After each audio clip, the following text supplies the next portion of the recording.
So hey guys, it's Zion again, and this is a quick video. I got into this game really late, and they were already dominating, so I thought I'd make the best of it. I end up not having any deaths this match, and I get a load star and blah blah blah blah blah. You don't care about the gameplay if you're coming to watch a video on my channel. Instead, you're here to talk about a topic, and my topic today is nightmares. Now, I read on a Twitter feed called Random Facts, or @Teachers, I'll link it in the description below, about how the people who play video games tend to have fewer nightmares. And like a lot of things, that gets me thinking. And I wondered why it was. Why is it that video game players have fewer nightmares? Now, the main reason I got to thinking about was video games are an interactive medium, and as such, we are living vicariously through the characters within the games we play.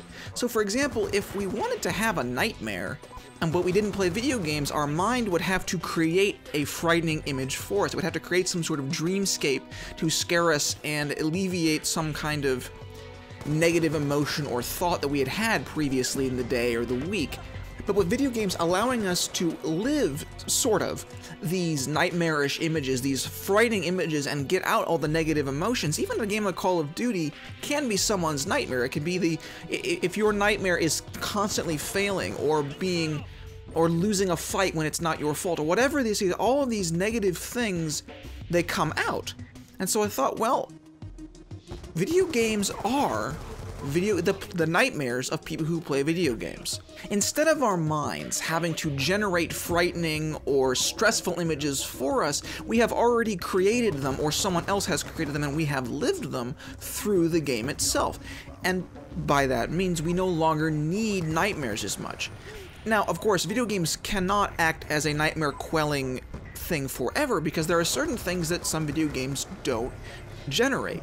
But then but if you play the horror genre, I can imagine you don't have many nightmares at all, because unless you're incredibly conditioned to them, that your brain has to invent some very specific images to frighten or stress you, you play the horror genre, and so you play them to be scared, to alleviate yourself, to cleanse yourself of those negative, fearful images.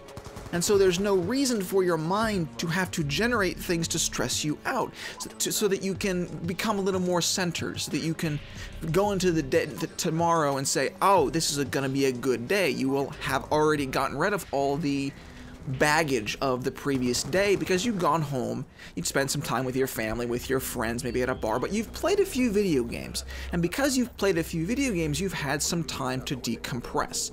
Now, of course, some people play video games for the stress itself, and that's what I'm getting at here, and this is a horrible lodestar, by the way.